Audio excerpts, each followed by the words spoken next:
Formula One is back after the summer break, and we're bringing you the latest news shaking up the paddock. Today, we'll cover a series of important developments that could significantly impact the rest of the season. We'll start with changes in the technical teams, including Peter Bonnington's promotion, which directly affects the dynamic with Lewis Hamilton. The new FIA technical regulations on braking systems are also causing a stir among the teams, especially Red Bull. Stay with us until the end, and don't forget to subscribe to the channel to get the latest updates from the world of Formula One. Let's start with the changes in the technical teams, which are causing waves in the paddock.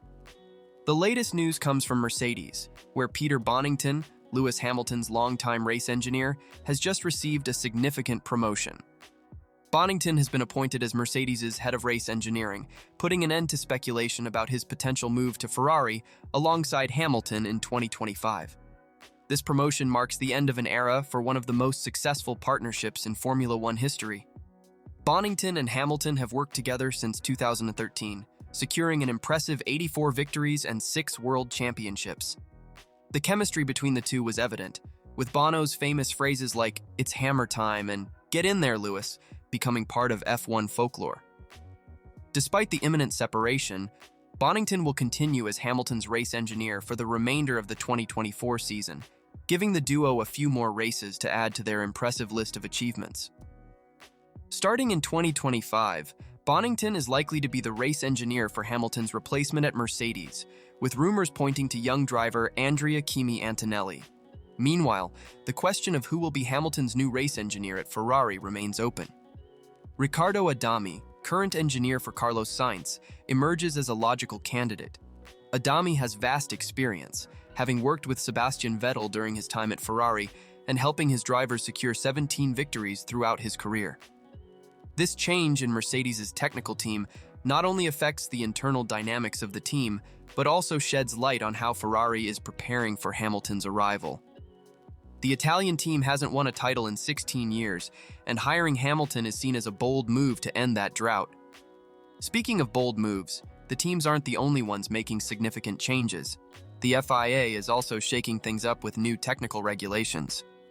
Recently, the FIA introduced a change in technical regulations that is causing quite a stir among the teams.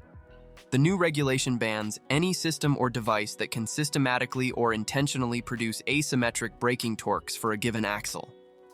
This rule change has raised questions about potential smart systems that some teams could be using. Speculation has mainly centered around Red Bull, suggesting that the team may have employed an asymmetric braking system up until the Chinese Grand Prix.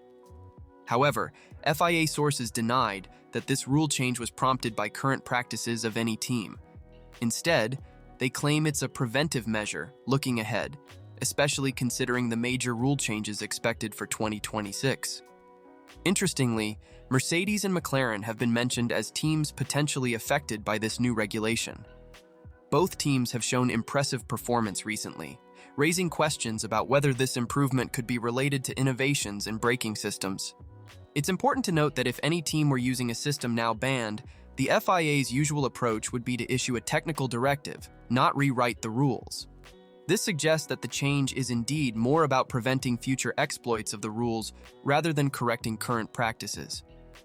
This situation highlights the ongoing cat-and-mouse game between F1 teams and regulators.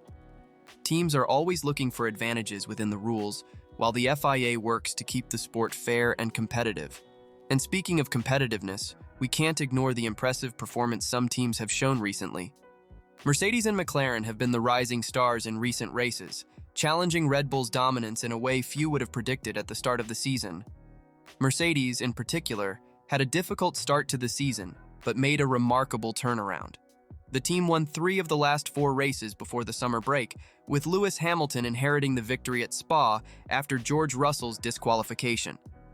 This string of positive results shows that the team has finally found the right path with the W15. Toto Wolff, Mercedes' team principal, has set ambitious goals for the remainder of the season. He acknowledges that the team is still not in a position to fight for wins in every race, but is determined to keep improving. Wolff stated, "We know we have ground to make up. We're not yet able to compete for wins at every Grand Prix, but we've made good steps in improving the weaknesses of the W15, and will keep working hard to take more steps. On the McLaren side, the progress has been equally impressive.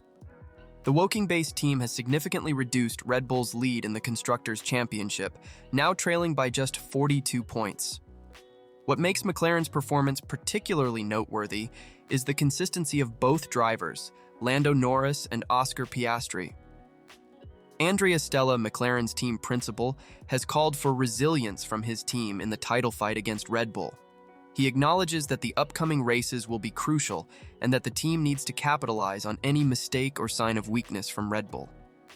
The rise of these two teams puts additional pressure on Red Bull, especially considering Sergio Perez's recent performance issues. The battle for the Constructors' Championship could be getting much tighter than many expected at the start of the season. Speaking of pressure, we can't ignore Sergio Perez's situation at Red Bull. The Mexican driver has faced a series of challenges in recent races, raising questions about his future with the team. In the last 8 races since the Emilia-Romagna Grand Prix, Perez has scored only 24 points, a performance far below expectations for a Red Bull driver. This dip in form not only affects his career prospects, but also jeopardizes Red Bull's chances of retaining the Constructors' title, with McLaren closing in fast. Despite rumors of a possible replacement, Red Bull has confirmed that Perez will remain with the team for the rest of the season. Paul Monahan, Red Bull's technical director, suggested that changes could be made to Perez's car to help improve his performance. He mentioned, "If this aerodynamic level suits him a little better compared to the opposition, then it's easier for him to be quicker in the field." However, time is running out for Perez. With pressure mounting and rival teams closing in, he needs to show significant improvement in the coming races. Red Bull has a number of talented drivers in its program who could potentially replace him, including Daniel Ricciardo, Yuki Tsunoda, and the promising Liam Lawson. Now let's look at the near future of F1, starting with the imminent Dutch Grand Prix in Zandvoort. This race marks Formula One's return after the summer break and promises to be an electrifying event. Zandvoort is a unique track, described by Toto Wolff as having an old-school feel. With its banked corners, high-speed sections, and narrow layout, the track offers a significant challenge for drivers and teams. Moreover, the passionate Dutch fans always create an incredible atmosphere, especially for their local hero, Max Verstappen. Speaking of him, he arrives at his home race on an impressive streak. The Dutch driver has won every edition of the Dutch GP since its return to the calendar in 2021. With his current dominant form, many expect him to maintain this unbeaten run. However, with the recent progress of Mercedes and McLaren, this race could be more challenging for Verstappen and Red Bull than in previous seasons. And what about you? Who do you think will come out on top in this intense battle? Leave your predictions in the comments below, and don't forget to subscribe to the channel to stay updated on this thrilling Formula One season. See you next time.